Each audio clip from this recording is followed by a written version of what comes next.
Welcome to the Rick Fuller podcast, presented by Rick Fuller, the team leader of the #1 real estate team in the San Francisco Bay Area and Sac County for most recent sales according to Zillow. Rick is a national real estate coach, community leader, and financial influencer. I'm Christina Morales. I'm a writer and a marketer, and Rick is my dear friend, and he's my mentor. Today we have special guest with us, Sergio Pontifice of SPS Painting. They've been in business for 4 years. It's an awesome family business in the East Bay. They paint houses from Pittsburgh to Livermore. So Sergio, we are so excited to have you here with us today. Thank you for having me. Today we're going to talk about how real estate investors can find the right contractors to partner with. Because let's face it, many time investment properties or any property that's not brand new needs a little bit of help on the inside, whether it's updating, changing for personal preferences, or maybe it's a full-on remodel. This means it's going to take a lot of time and money, so you want to do it right. So today we're planning on helping all of you real estate agents and investors get the job done and get it done right. So Rick, thank you for presenting this idea and inviting Sergio to join us today. I am beyond excited to have Sergio as our special guest today. And Sergio and I, we've been working together for several years. We were just talking prior to this call, and Sergio's done nearly 50 homes for us and our team. And him and his family, they do just an amazing job, and they're trustworthy. And so being able to have the conversation with Sergio and getting his insights on some of the things that we've done to help homeowners and investors absolutely get 100% market value for their home. This is going to be an incredible call with some great insights for anyone that wants to get top dollar. So Rick, one of our topics that we really want to focus on is prepping your home for sale, whether that's your personal home, you're an agent and you're selling a home, or you are preparing an investment home for sale or to rent. So can you tell us a little bit about the 5 things that people need to do to prep their home for sale? It is one of the most important things that we can do, Christina, is to prepare our home for sale. And how we live in a home is very different than how I would sell my home. You know, if you came into my home and you and your husband and family were here this week, we have things on our countertops and we have things in our bathroom and we have things that we just wouldn't present our home like that to the general public. It's not that it's bad. It's not that it's, it somehow is going to offend somebody. It just doesn't present it in the very best light. And when you go through, and there's really 5 things that we recommend over and over and over again. And these 5 things, one of them is landscaping. Landscaping is critically important. Having the right curb appeal really is a game changer. Do you ever notice, Christina, that when you're looking at any website that has properties, via Zillow or Realtor.com or our website, you notice that the front photo is always the primary photo that they use? I mean, the primary photo on all of these properties, it's not the bathroom, it's not the backyard, it's not the kitchen, it's not the master bedroom, it's not the living room, it's always a front photo. So having great landscaping, having great exterior painting, and great curb appeal really is the most important thing you can do. Number 2, we like to have fresh flooring. Ever walk into a property and it has fresh carpet? Fresh carpet gives a feel, gives a smell, gives a consistency. It just gives you the perception, this is a new home. Or the homeowners have cared deeply for this property, and a buyer tends to want to pay more as a result of that. The 3rd thing we look for is a deep cleaning, critically important. Around our house, our kids will do chores and they'll clean, but it's not the kind of cleaning that we would do to put the home on the market.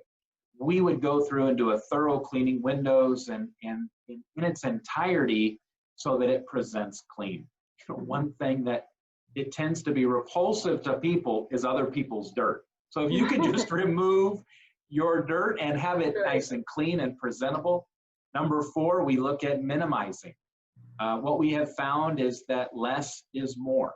And if you can minimize some of the things that you have in your home, and you can present a home with less items, it'll appear bigger, it'll appear brighter, and it'll appear better. and better to that of a buyer that may be making an offer on the property. And the fifth one that we do, and it's what I'm excited to have a deeper conversation, is painting. A can of paint goes a long ways in preparing your home for sale. And it's amazing to me that we'll have a homeowner that doesn't want to paint their home for whatever reason. You know, they just love that their kids put the hand mark on the front door, right? Or they love all the little dashes that they put on the door jamb as their kids got older. And we all have done that, and there's nothing wrong with that, and that's great for you. But now we are doing this to prepare the home for sale to get absolutely top dollar. And having a great painting company is critical, because they can get in and they can get out and get the home ready for sale. And that's what Sergio and his family really specialize in, and has served so many of our clients, and has done a great job. So Sergio, I would love to hear how you met Rick and how you got started in the painting business. Well, I'm a second generation painter. My father was he's a painter actually. I worked in a hospital for about 13 years, and one day just decided I didn't want to do that no more. Came out, started helping him out, and decided to get my license and start our own business. That was 4 years ago. And Rick, I met him same time, 4 years ago, right when I started my business. I met Rick through a chapter of BNI, it's a networking thing, and I think he was a president then, and through another person that sent me there, Rick gave me a few calls, and we talked and got me in there. And since then, since I've known him since 2017, I think, or late 16. Okay, that's great. So Rick, Sergio is one of your Rick's picks on your website. Yeah. So can you tell us a little bit about the importance of working with contractors and how you verify that these contractors are reputable on your website? So most of the people that are on our website under Rick's Picks, or if you just Google Rick Fuller, Rick's Picks, you'll see my preferred vendors. And these are people, many of them, like Sergio, I've been working with for many, many years, and have worked on lots of properties shoulder to shoulder with. In addition, the people we put on Rick's Picks, most of them have been in my home, amongst my family, or have painted, in this case, painted my own house. And they're people that I trust, and they're people that do quality work, and they're people that have reasonable prices, and they take it very seriously that the referral is from us and from one of our team members, or from me specifically. And I think that's important, because what happens is a referral is often an extension of you. And when you recommend somebody, you recommend somebody to go eat at a certain restaurant and they have a great service, it's an extension of you. They go there and they have poor service, poor food, a poor experience. That too is an extension of you and your qualities and your standards. And so we work diligently to have vendors and really partners that can help our homeowners prepare their home for sale, help our investors turn properties around very quickly, either for rent or to flip and sell. And having those partners that can do that, that are trustworthy, that are competent, that know the business. Sergio's a second generation painter, and the people he brings through, these are his family members, to make sure that the home is well painted and make sure that the home is, that he takes great care of the customer. So Sergio, you have so much experience and knowledge. So we want to bring value to our people who are watching this. So when someone's interviewing a contractor for a project, what questions should they ask to make sure they're hiring the best person for the job? And are there warning signs that we should look for? Yes, there's definitely a few questions that the person should be asking, or you're trying to hire somebody. The most important one, I would say, is the person licensed or insured. That would be one of the main ones. Do you offer free estimates before the contractor comes over the phone, just to make sure, because some contractors do charge. Most don't. You don't want to get that, at the end once you're there and then get that charge. Do you use subs, or do you have your own employees? That's a big one, because sometimes some contractors, you'll hire them, but you never ask that question, and somebody will just show up, to your home, and it's not their employer or anything, just a subcontractor that they sold your job to. That's another one. Can you provide references? Do you offer a warranty on your work? How long do you, oh, how long do you estimate the project to be? You know, who will oversee the project? What paint do you use?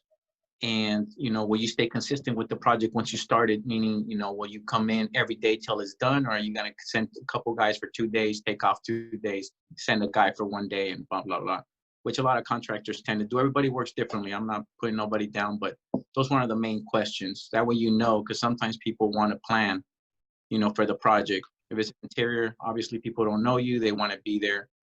Or, you know, if they just kind of want to see if there's something getting ready, kind of want to get a ballpark and make sure you're not going to come in for a day and disappear for a week and come back, things like that. Warning signs, I would say if somebody gives you an extremely low bid, sometimes it's too good to be true. Sometimes it is. And a lot of those bids are very, you know, they're not precise on what you know, what are they going to do. It's just like blah, and that's it. And sometimes the owner doesn't ask the right questions and the contractor won't explain. And then I've seen it in the middle where I'm getting called sometimes, hey, you know, this and that, but it's just because the communication isn't there sometimes. And so they'll just see the number and they assume things that it's going to do everything the other contractor said they were going to do. If they're asking for a lot of money up front or most of the money up front, that's another, you know, red flag. And then if they're difficult to communicate with or really hard to reach, you know, if they're not answering your calls, or I mean, if it's taking you a while to get a hold of them, even from the start, that's kind of a little alert on how things are going to go. Yeah, I'd say those would be one of the most warning signs there. And some of the questions. I hadn't thought about a lot of that. So just in those 5 minutes, you've probably saved people tens of thousands of dollars. So thank you. That's valuable advice. So thank you so much. Rick, when prepping an investment property as a rental or for sale, are there certain areas where I should splurge and others where I can save money? What gets me the biggest bang for my buck? Well, there's absolutely high priority areas and there are low priority areas. I'll give you an example. A garage is generally a low priority area, meaning it often doesn't require a lot of attention. A lot of people are in there organizing their garage and they've left their kitchen, which is a high priority area, untouched. Or they're concentrating on one of the bedroom closets, wanting to organize it, and they leave the front yard untouched. And so what we would say is there are high priority areas. I'll give you them in order of priority. The number one most important area is the front of the house. Capturing that great curb appeal is a significant factor in a buyer viewing the photos. And when they click on a great front photo, it unlocks the other 45 or 50 or even the virtual tour, the Matterport tour, the aerial drone photography that we're doing. Everything tends to be unlocked as a result of having great curb appeal. Likewise, it is also common that if you've got poor curb appeal and you don't have landscaping, or the front of the house needs to be painted, or the front door needs to be addressed, or whatever the case might be, and you don't have good curb appeal, what will happen is people will skip over that home. And you may have the best kitchen, you may have Italian marble flooring, you may have bamboo flooring, you may have custom faux painting, you may have crown molding and all the upgrades possible, but if you don't have a great front photo, it really will pull away from the home. So number one would be the front of the home. I love number two to be your kitchen, because I find we can get at least 5, 6, maybe 7 great photos of the kitchen. We can then take those photos, and those tend to be high priorities. Your living room, your dining room, your master bedroom, of paramount importance that those are properly prepared. Your master bathroom. Now what I found is a low priority is probably bedroom 3, bedroom 4, bedroom 5. These tend to be lower priority areas. Sometimes they're children's rooms, and I have 3 kids. Christina, you've got a couple of kids. Sergio's got a couple of kids. So having them maintain that area sometimes can be very, very challenging. And so we try to keep that, kids and their toys and all of those things in those lower priority areas where we can really provide the best showing and the best presentation of the home in those high priority areas. there are certain types of improvements that I find are really helpful. The 5 things I've mentioned, landscaping, painting, flooring, cleaning, and minimization, like those are my top 5 go-tos, because I found that when an investor, a homeowner, when they put $1 into those, they don't get $1 back. They often get multiple dollars back. And it's why those tend to resonate to the top of our priority list, because they have such a great return on their investment. Other things that people do, like replacing fences, rarely has the type of return on investment that solar rarely has the type of return on investment. Replacing the water heater rarely has the type of return on investment, or upgrading the water heater, as what we're finding with those main 5. We also see that kitchens and bathrooms tend to really fare well when you make investments into kitchens and bathrooms. Statistically, the #1 item that you can repair or replace in your home to get the highest return on value year after year after year has been the front door. The front door, year after year, resonates to the top of the list of the #1 item that you can repair or replace to bring the highest return on your investment. So knowing these things as you're preparing your home for sale help you focus your energy and effort on the right activities that will allow you to have a better experience, really get the highest sales price for the property, whether it's a home that you've lived in for many years or it's an investment property that you bought to either rent or to flip, will help you get the highest possible price in the quickest amount of time. Well, that's awesome. And Sergio, I've been wanting to put my house on the market, and I know I've made some mistakes. I have a bubblegum pink room, and I've tried painting my own cabinets, and now they're chipped. So you are the paint expert. What are the biggest mistakes that you've seen people make when they want to put their house on the market, and mistakes they've made themselves when they try to take it on? And what are some ways that just painting your home can increase the appeal and the value? And Rick said some of them, but I'm sure you have other things to contribute. Some of the mistakes, I guess, like what you mentioned, sometimes doing it yourself on certain things, like cabinets.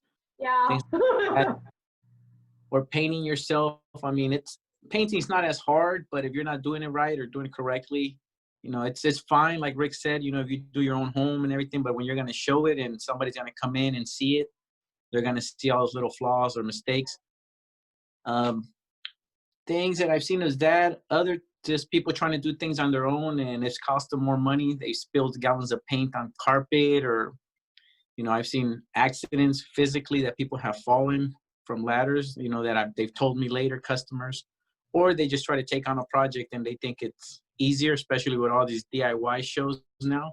Right. They think it's, and, they'll start with like half a room and then they'll call me. And I've ended up with a lot of painting equipment that they've given me. They're like, here, just take it.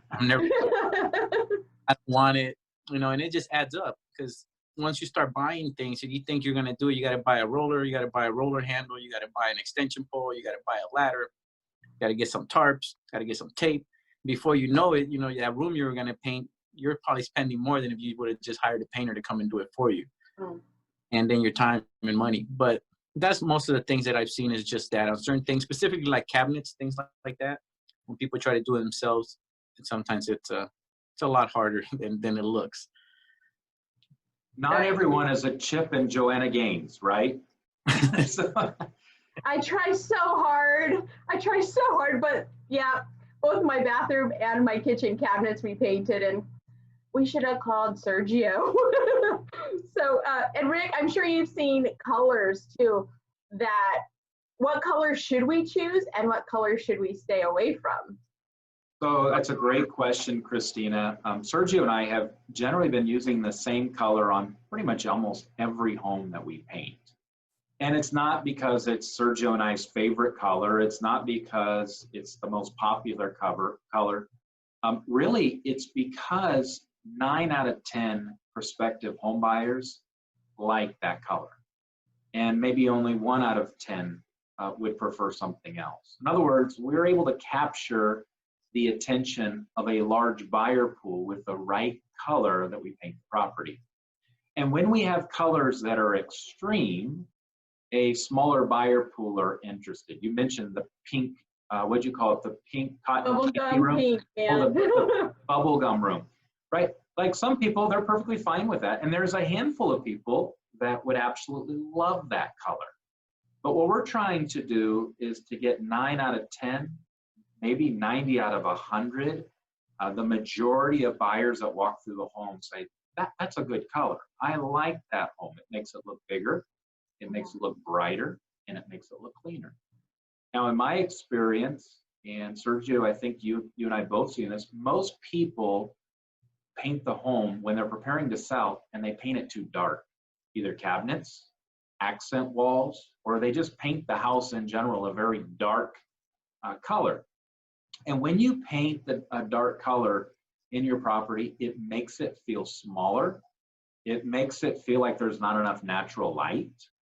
And when you paint a lighter, brighter, and what I call an earth tone color, it tends to resonate with most people that are walking the door.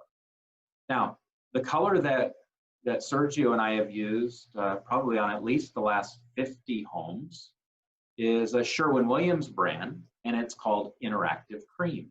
And we use that on the walls all pretty much throughout the house, maybe with exception of kitchen and bathrooms, but usually pretty much the house through the walls. And the ceilings, the doors, the trim, the baseboard, the crown, the woodwork generally, unless oak or special, but a traditional type of molding, we paint a white. And we have found that this color tends to resonate with the most amount of buyers. It's a calm, cooling color. It makes the home look fresh. It makes the home look clean. It tends to downplay the imperfections that we all have in our home, right? Where somebody put an elbow through the wall, or where there was a sheetrock patch, or where something kind of bumped the molding or the trim or the casings. And that Sherwin-Williams Interactive Cream tends to be appealing to most buyers. Now, it's not a special color. There's no magic to that color. But we do find that most buyers that we've been preparing homes for sale like that color, and it's one that tends to be acceptable. And if they don't like that color, then they can easily paint over it and choose another color. How about for the outside of the home? Sergio, what are you seeing with the outside? And then I'll make some comments. With the outside right now, I'm seeing a lot of grays. People like grays, but a lot of earth tone, like Rick said. I kind of like staying with those because those kind of colors go with the landscape and they blend in good with rock, or if it has brick around or anything like that. But right now, it's a lot of the grays that people are choosing. That or neutrals. There's a color called Spanish Sand that I like to use. It's like an earth tone also. That's about what we see a lot right now for the outside. A couple of comments on the outside. I think it's important to look at the surrounding homes. You don't need to look like your neighbor's home. So you don't need to go, what color did you paint it? And then you paint your home the exact same color. That's not what I'm saying. But you do need to look at the conformity of that community. And it does have a detrimental impact when you paint a property that's significantly different. I'll never forget, I had a home in a community that I own this house still today, and they painted it a bright neon green.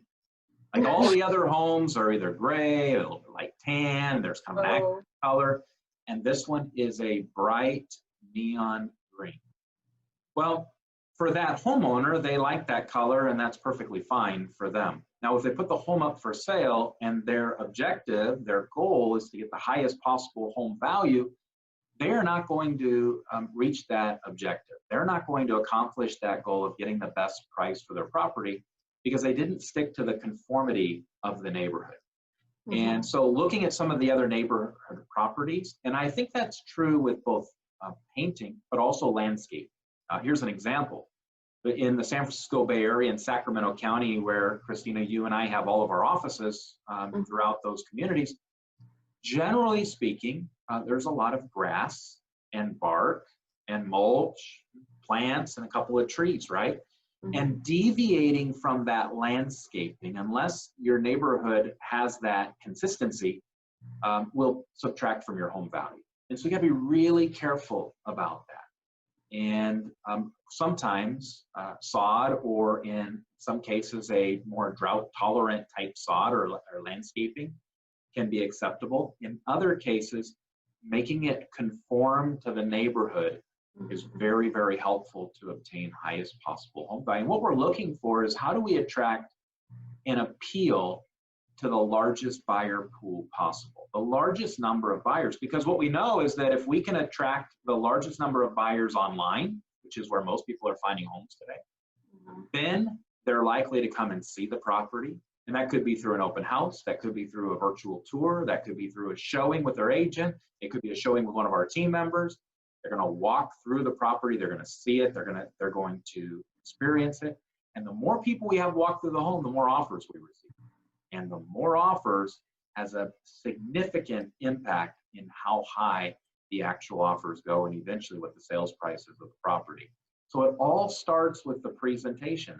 A properly prepared home in today's market can attract a lot of buyers and create a significant demand. And if it conforms to the neighborhood, it'll tend to attract the most amount of buyers in that community. Mm-hmm. And Rick, you're talking a lot about buyers, and I know the market is hot. Mortgage rates have been lower than ever. How does creating a well-presented home help you in today's current market?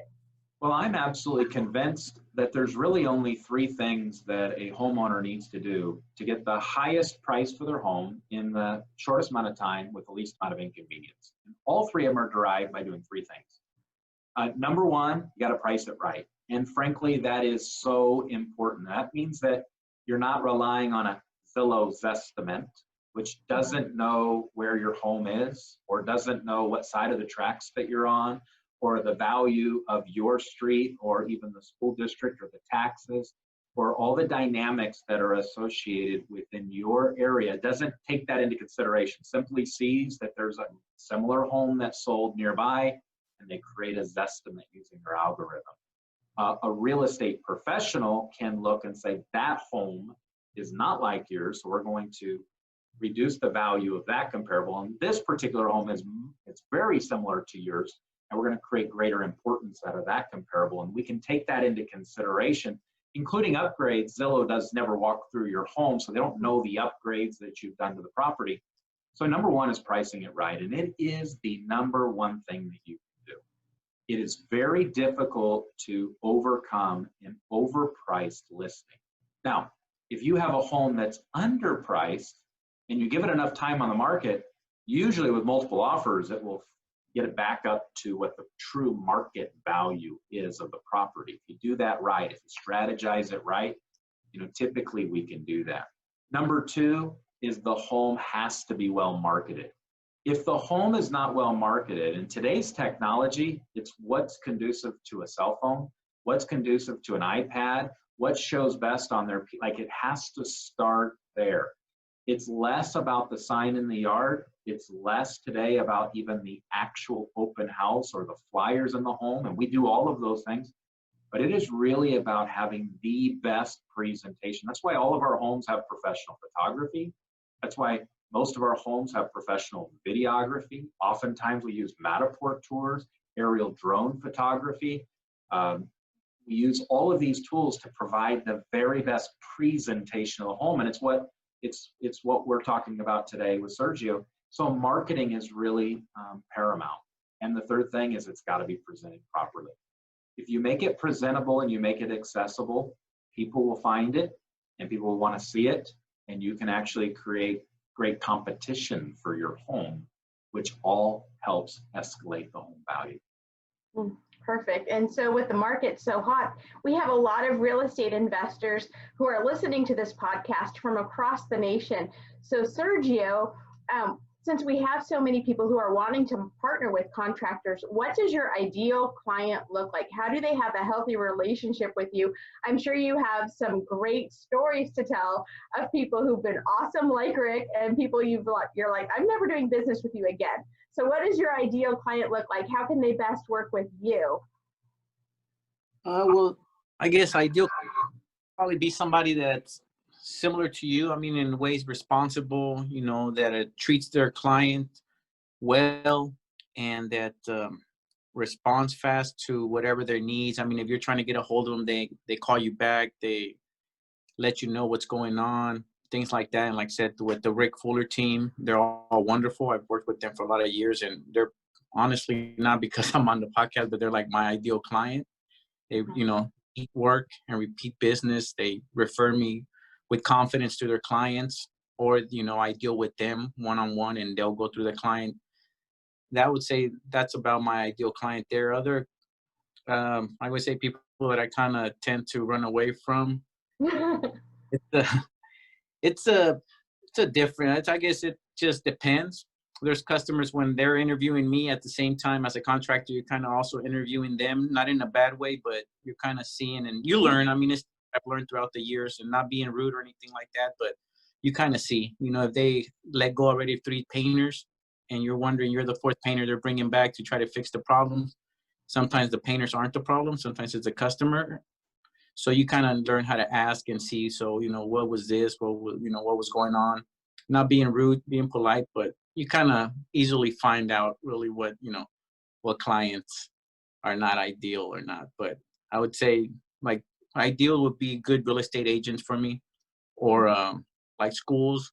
I work a lot with the YMCAs, and those are ideal because, I mean, once they trust you and they know kind of work you do, and they know they can on you, you know, there's constant work. I mean, every week, you know, twice a month. So that would be my clients. Awesome. And on the flip side, Rick, if someone chooses not to pick someone from your Rick's picks and they hire someone who does have the lowest bid, like we said, if it sounds too good to be true, it probably is.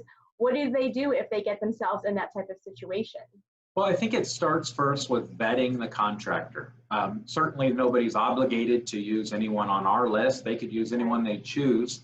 They are just people that I've been working with, many of them for over 10 years. Many of them have walking through and working on my home, and I've seen the quality of their work. And so Rick's Picks tends to be a really great resource. And I think we have probably a couple hundred quality vendors on that list. And usually there's not just one, but we try to give 2 or 3 so that the client has choices. And but the first thing to do, I think that they want to look at their reviews. They want to look at the reviews of the contractor. By the way, you want to look at the reviews of the real estate agent too. I think that's really imperative. You know, reviews today have been a way to hear about other customers' experience with that service provider, whether it be a real estate agent or a painter or a landscaper or a flooring company or a plumber, and they're able to read the reviews. They're able to hear the experience of other past customers. And up until recently, in the last maybe 10 years, that was difficult to do. You know, you remember when you would hire a contractor before, you'd say, could you give me a couple of references? And the contractor would then pick their favorite references and give them to you. Today, Yelp, Google, Angie's List, YP, Yellow Pages, many of these resources, Zillow, can provide an accurate reflection of the experience that the customer's been having with that service provider. And so you're not guessing anymore at the quality of the service that they're providing. And it doesn't mean you're not going to have issues or problems, but it means that you've well vetted them. The second thing is, who are they endorsed by? Who's putting their stamp of approval on them? Sergio, not only have we worked with him and we've recommended him, but he also works with Home Depot. And so he's a Home Depot pro. And so there's multiple companies and organizations that are saying, like, this is really a great person to work with. I think a third thing that you want to do in that, you want to look at the estimate, make sure that they are, as Sergio said, insured, that they're bonded, that the expectations are clear, and that, especially as a painting tends to have a real personal preference, what colors they like, you know, how they're painting the property, what type of paint. Is it a gloss? Is it a semi-gloss? Is it an eggshell? What kind of paint is it? Where is it being painted? Like, there's a lot of personal preferences, and the clearer the expectations that you can have with a contractor, the better the experience that you're going to have. And the less that you address and make clear and concise, I think the more frustrated you're going to be with that experience. The last thing I would tell you that timing is a very big factor. And markets, real estate markets tend to go up. They also go down. And we've seen that. I've been in the industry now for 16 years. I've been in markets where it's riding up. I've been in markets where it's riding down. And sometimes by somebody choosing to do the work on their own or hiring a contractor that can't get to the job in a timely manner, in some sense, they might be jumping over the dollars looking for the pennies. As market fluctuations change and the home value may drop as a result of a kitchen project that was intended to take a month and it now takes 6 months, or a landscaping project that you've been working on for the last 3 years, and markets are fluctuating. And in certain micro markets, we see home values are going up. And in other micro markets, we see employers moving out.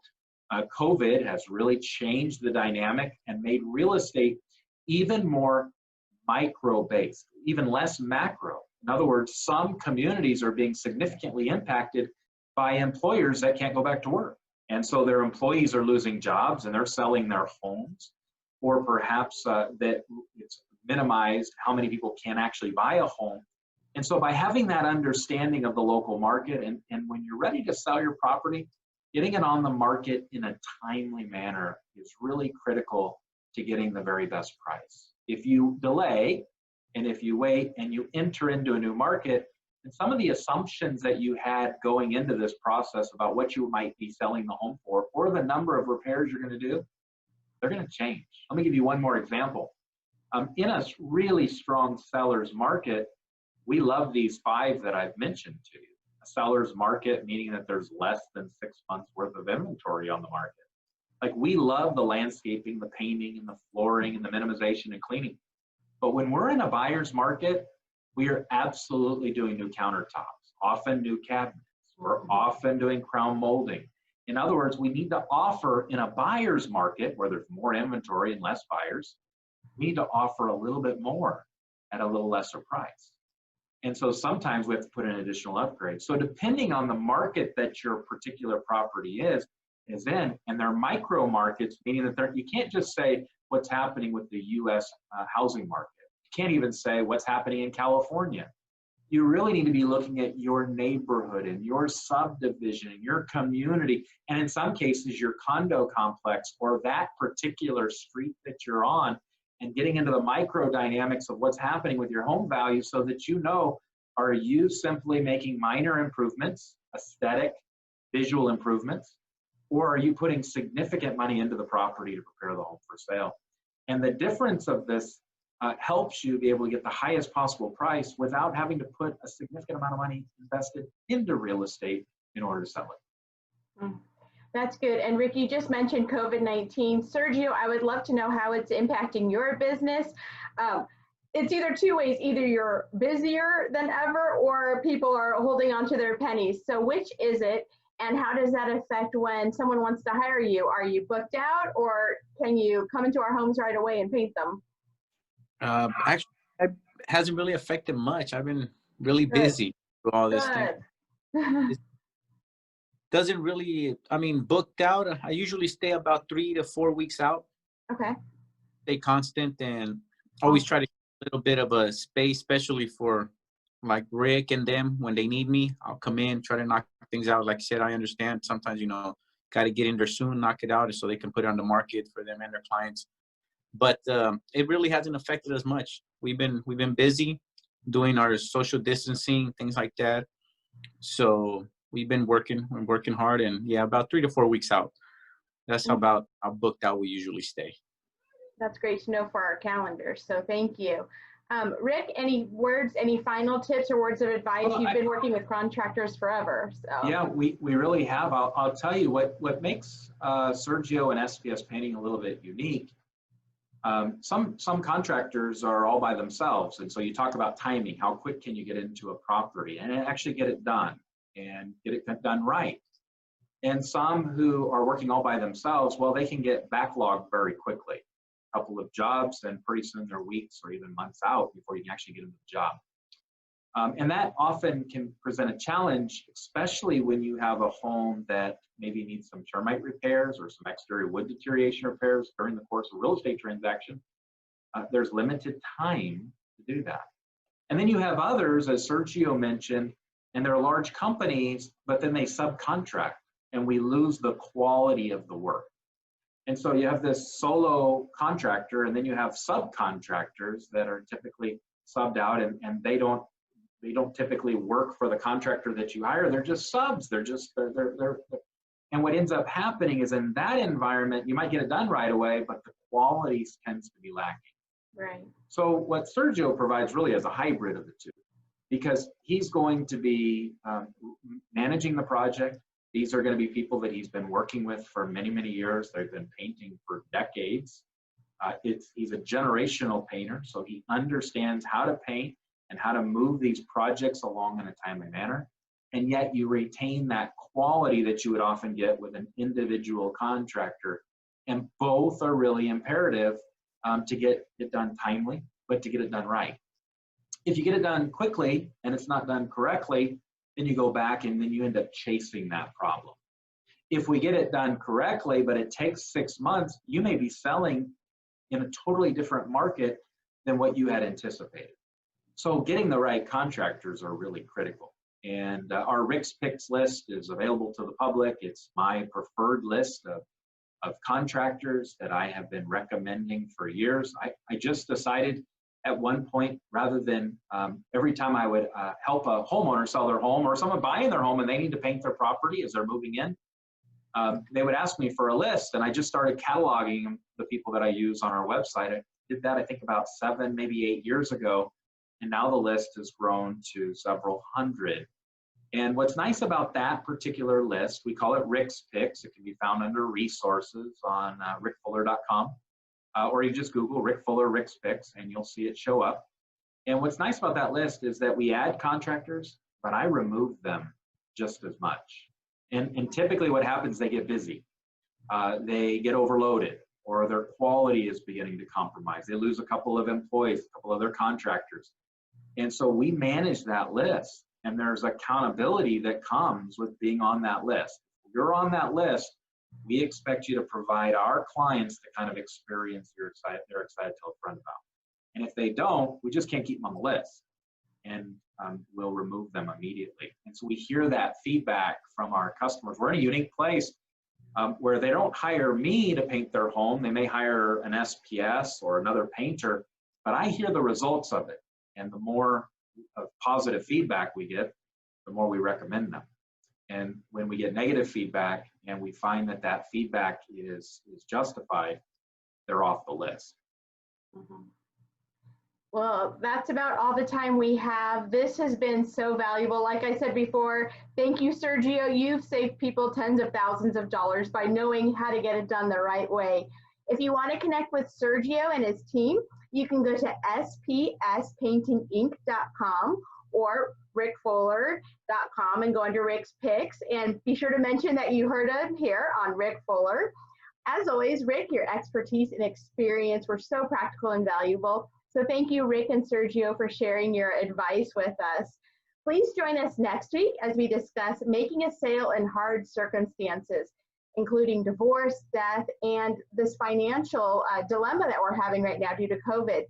We're going to have Pastor Larry Navalon, who's also a member of our team, on that call. So thank you so much, everyone who's listened to us today or watched us. We appreciate you. And remember what Rick always says, not owning real estate is hazardous to your wealth. So thank you, everyone. Bye. Thank you.